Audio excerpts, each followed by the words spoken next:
البدع والأهواء، أهل البدع العقائدية وأهل البدع السياسية. نقول بيننا وبينكم السلف، بيننا وبينكم الكتب، كان فيقول البدع بيننا وبينكم. Bismillahirrahmanirrahim. Qala al-Imam an-Nawawi rahimahullahu ta'ala, al-hadisus sadis was-sab'un ba'da sittimi'ah, 676. Wa an Anas radhiyallahu anhu 'anin Nabi sallallahu alaihi wasallam qala, dari Anas bin Malik radhiyallahu an, dari Nabi sallallahu alaihi wasallam yang bahwasanya beliau bersabda, yassiru wala tu'assiru, permudahlah dan jangan kalian mempersulit. Basyiru wala tunaffiru, ringankanlah oleh kalian. Basyiru, berikanlah kabar gembira dan jangan membuat mereka lari. Baik. Hadis muttafaqun alaih. Hadis ini diriwayatkan oleh Bukhari dan Muslim, menceritakan dari Anas bin Malik, Rasulullah SAW memberikan nasihat kepada keumuman para sahabat. Adapun kalau yang diisyaratkan oleh para pensyarah hadis yang sebelumnya, hadis apa itu?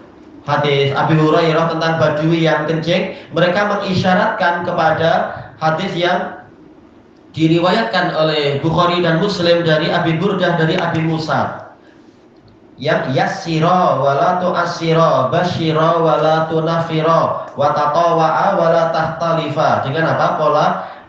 Pola tasniyah, dua orang, karena Rasulullah SAW sedang berpesan kepada Abu Musa dan Mu'adz bin Jabal ketika hendak berdakwah di Yaman, mereka berdua. Nah sekarang untuk hadis Anas ini perintah Nabi secara umum dan larangan Nabi kepada keumuman para sahabat. Yang pertama, yassiru wala tu'assiru, yaitu permudahlah oleh kalian dan jangan kalian mempersulit.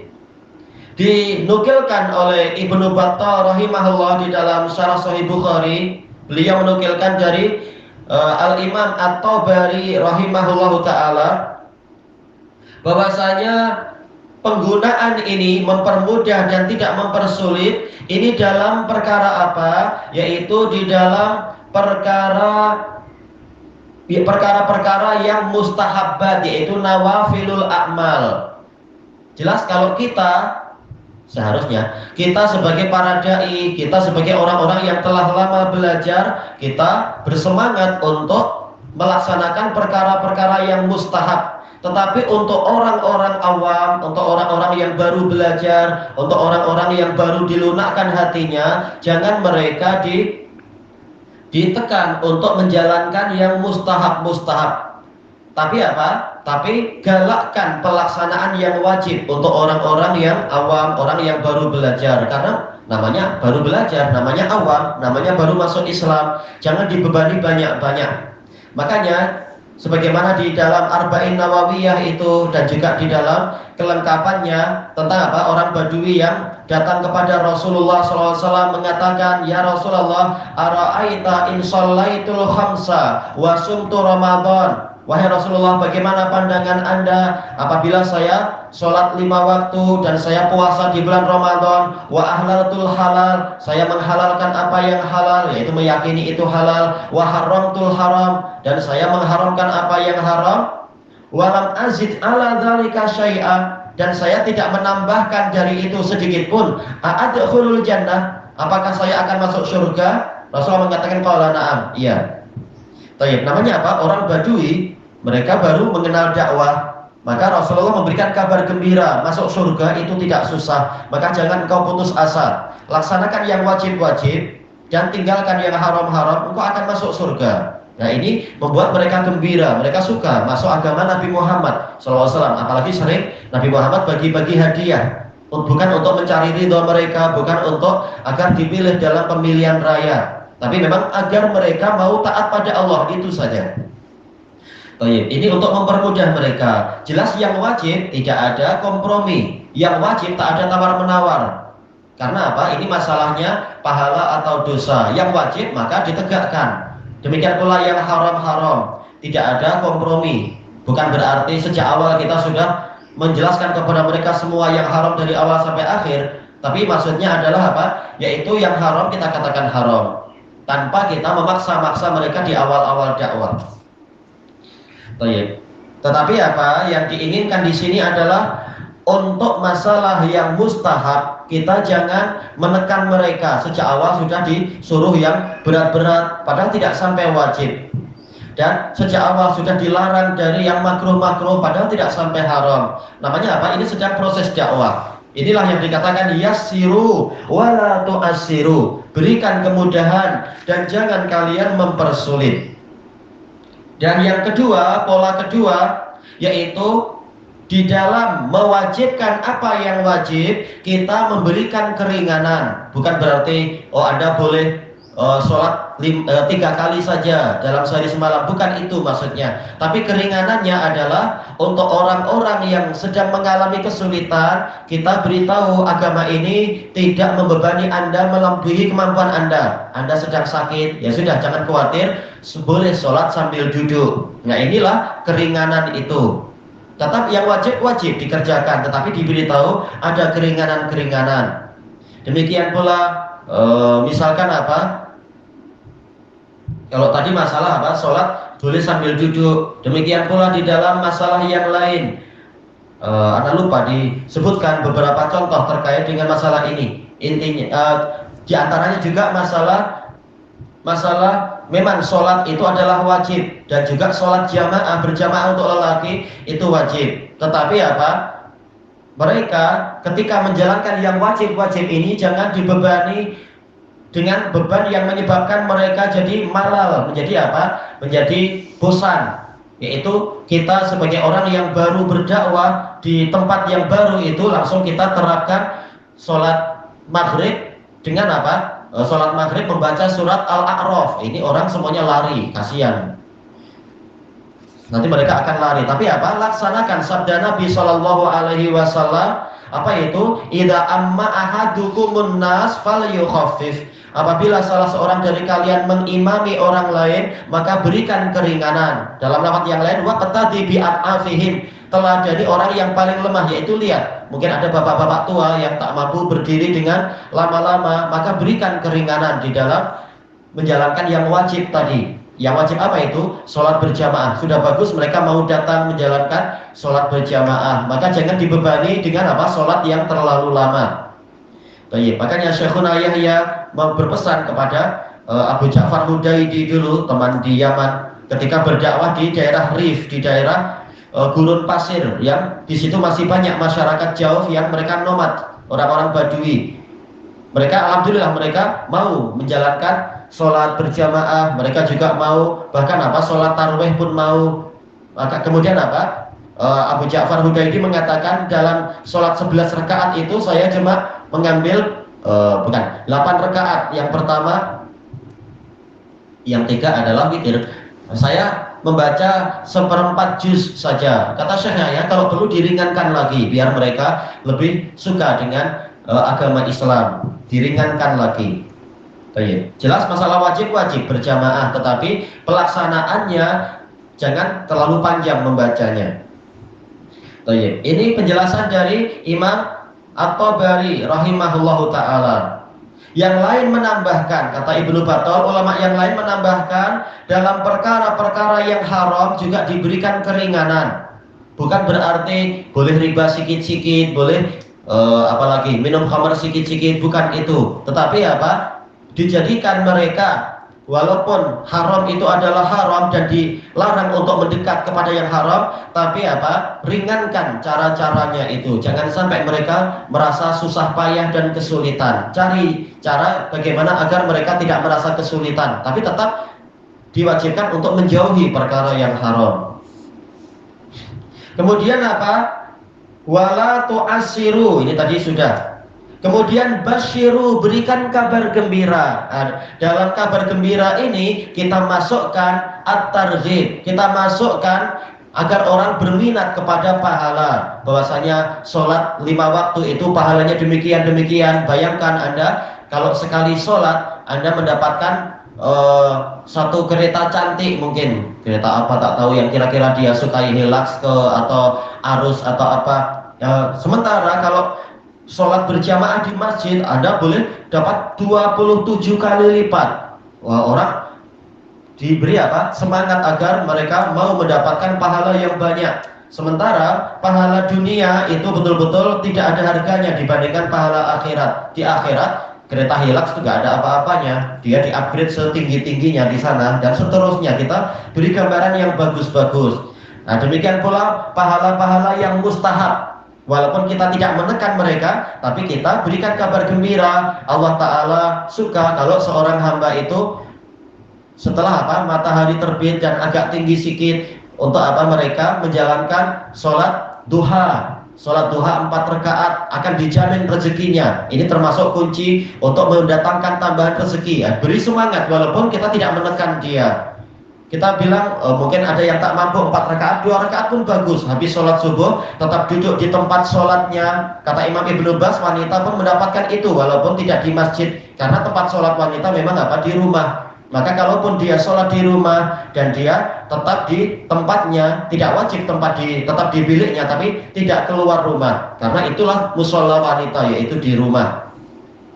Dan dia tetap berzikir atau apa? Diisi dengan thalabul ilm atau hafalan Quran sampai matahari agak tinggi sedikit, lalu dia sholat 2 rakaat. Maka ini pahalanya seperti umrah dan haji. Bayangkan, kita perlu duit banyak kalau umrah dan haji, tapi dengan ibadah yang seringan ini, tinggal kita melawan hati kita untuk jangan sampai keluar rumah di waktu itu, maka pahalanya seperti haji dan umrah, yaitu kita usahakan berikan kabar gembira kepada mereka tanpa kita memaksa mereka. Boleh keluar rumah untuk apa? Buang sampah, untuk memberikan makan ayam dan seterusnya barangkali atau apa. Tapi jangan lupa nanti jam 10 atau jam 11 ketika anak-anak unta atau lembu itu sudah mulai kepanasan, kalian sholat 2 rakaat. Kalau pagi tak mampu, paling tak di jam itu 2 rakaat. Ini pahalanya lebih besar daripada sholat yang tadi, karena inilah waktu duha yang terbaik. Intinya kita usahakan beri kabar gembira dan kita beri alternatif. Kalau tak mampu yang ini, kerjakan yang itu. Kalau tak mampu yang itu, kerjakan yang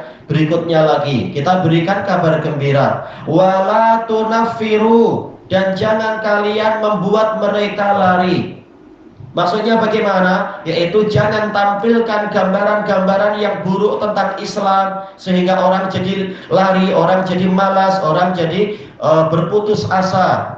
Gambaran bahwasanya apa? Bahwasanya orang yang tidak melakukan ini maka dia kafir. Orang yang melanggar ini dia kafir. Padahal Nabi tidak pernah menerapkan yang seperti itu misalkan. Ini orang jadi putus asa terhadap Islam. Ternyata Islam itu berat, Islam itu belenggu yang menyakitkan, dan seterusnya. Jangan sampai membuat mereka lari.